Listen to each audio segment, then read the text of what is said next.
Welcome back to Streamline Entertainment.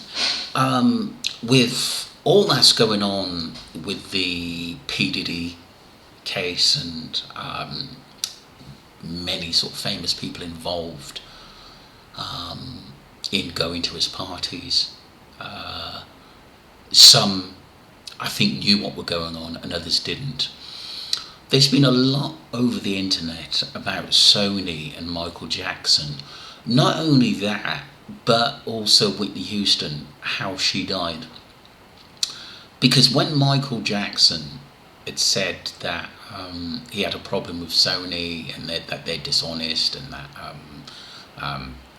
they're the devil and the hierarchy, if you don't do what they say, at the end of the day they make trouble for you, and he wanted to sort of buy out his music and basically business with Sony, and they wouldn't let not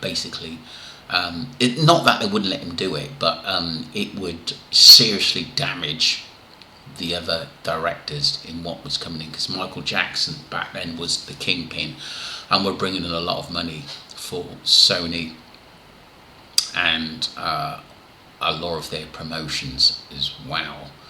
But there are numerous videos going around. I picked out one, and basically this was this conspiracy theory. Did Sony Music Group get Michael Jackson killed? Because a few days later, after making accusations about Sony, he was dead. And but what I'm going to do this one on Michael Jackson, and tomorrow I'm going to do it on Whitney Houston at the end of the day. So there seems to be a bit of a hierarchy problem with the directors at the top, the big boys, the fat cats. If you don't do what they say, then they'll get you, not get you, get you killed, yes, but also can harm basically your fame, especially if you're starting off. And it seems it was the same, I think, for Tupac, contract problems, many famous artists. At the end of the day, it leads to controlled by the fat cats, and if you're not doing what they said, they say there's big problems. So let's move on to this video anyway, and because I do want to basically see what he's got to say, and it's useful as well. Get Michael Jackson killed? This theory says yes. So there is a theory that Sony Music Group put a hit out on Michael Jackson, but there's so much more behind the story that I think a lot of people don't know. Let's talk about it.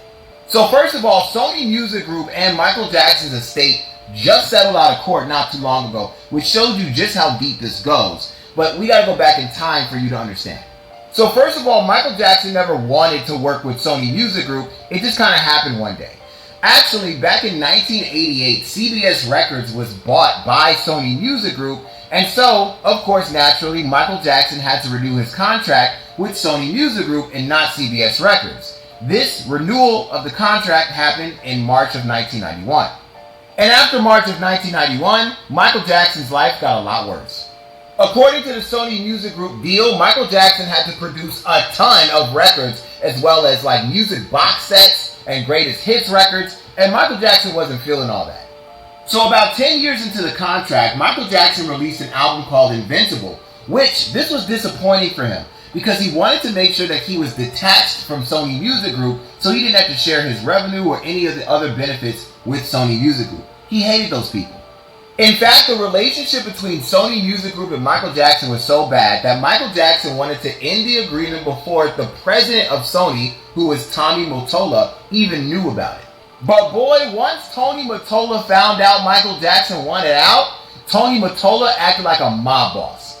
Tony Mottola went about canceling two very important pieces of music for Michael Jackson, one of which being called What More Can I Give? This song, this record, was supposed to benefit those who were suffering from 9/11, and Tony Mottola canceled the single.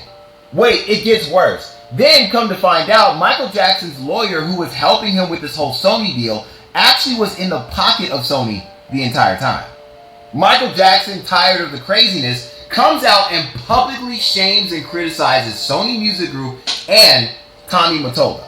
Now, many of you may not know this, but back in the day, you could not criticize your music label. You couldn't criticize the executives because really, a lot of people were afraid of these guys. A lot of them had mob ties and they were just really scary people. This is my point. I've just paused the video there just to say you couldn't really go against the hierarchy. It could be detrimental, I think, to your life and also for the people around you and your future. And it proved to be detrimental for Michael Jackson's at the end of the day. And even if his death was a bit weird, they say it was pills and a doctor was seen with him. It just seemed all a bit strange at the end of the day. I do think the Whitney one was even stranger at the end of the day because it was marks and basically it was just written off by the coroner, oh, she just drowned at the end of the day. But the family, her family were actually saying that there was marks on her, which they never really got any true evidence of where they were from. And that was a bit of a cover-up as well at the end of the day. So this industry, it seems to be quite elite and Illuminati as well on a higher level. It's very, very strange, but a lot's been coming out recently with artists and their contracts with people like Sony and basically massive recording directors at the end of the day who depend on the money from the musician to basically make them a lot of money. But it is a bit of an evil world sometimes.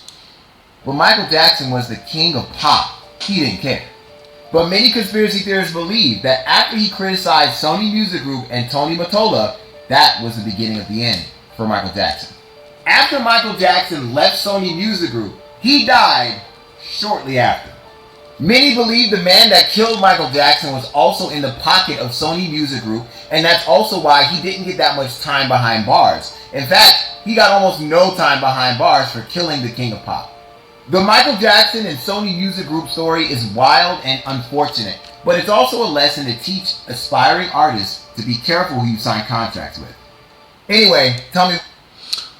That's the end of the video, but I think people should really, if you're interested in this sort of thing, look into it, read up about it, because like I said, there's a lot of people, young and old, coming on about what really happened to Michael Jackson and the politics behind it. Check it out, and don't forget to subscribe to Streamlight Entertainment and follow the channel.